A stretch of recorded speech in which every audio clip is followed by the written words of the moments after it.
اور جب بات عشق کی ہو تو ایک سید زادہ بھی ایک طوائف کے در کا فقیر بن جاتا ہے۔ کہتے ہیں کہ رزق عورت کے مقدر کا اور اولاد مرد کے مقدر سے ہوتی ہے، لیکن وقت نے کیا پلٹی کھائی ہے کہ مرد اولاد نہ ہونے پر عورت کو چھوڑ دیتا ہے، اور عورت رزق کو نہ ہونے سے مرد کو چھوڑ دیتی ہے۔ وہ عورت مرد کو دھوکہ دے رہی ہوتی ہے جو بار بار چھوٹی چھوٹی چیزوں کے بہانے بنا کر باہر جاتی ہے۔ کبھی کبھی ہمارے تازے زخم تو بہت جلد بھر جاتے ہیں، لیکن پرانے زخم کبھی بھی نہیں بھرتے، ہمیشہ تازے رہتے ہیں۔ رات 12 بجے کے بعد وہی لوگ یاد آتے ہیں جنہوں نے زندگی کے 12 بجائے ہوئے ہیں۔ کچھ لوگ اتنے تنگ دل ہوتے ہیں ان کو دل رکھنا نہیں آتا۔ کشتی کا پانی میں ہونا ایک فطری چیز ہے، مگر پانی کا کشتی میں ہونا خطرے کی بات ہے۔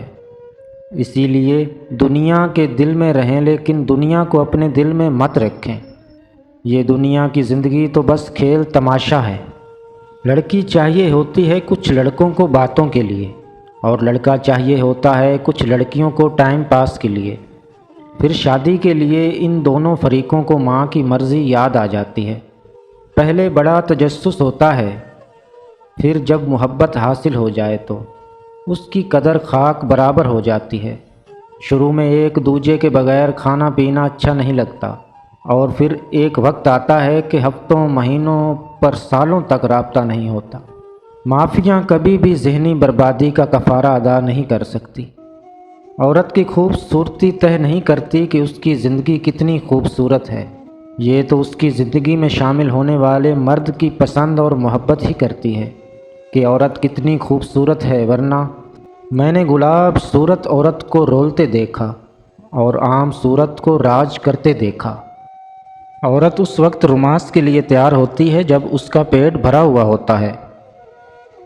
ایک نفسیاتی تحقیق کہتی ہے کہ جس عورت کی ٹانگوں پر زیادہ بال ہوتے ہیں وہ زیادہ جنسی خواہش رکھتی ہے۔ جو خواتین روزانہ کی بنیاد پر چاکلیٹ کھاتی ہیں ان میں جسمانی تعلقات قائم کرنے کی خواہش زیادہ ہو جاتی ہے۔ خود سے بڑی عمر کی عورت سے شادی کرنے سے آپ کی خود اعتمادی کئی گنا زیادہ بڑھ جاتی ہے۔ جن عورتوں کے سامنے والے دانت بڑے ہوتے ہیں وہ عمومی طور پر کمزور صحت کی مالک ہوتی ہیں۔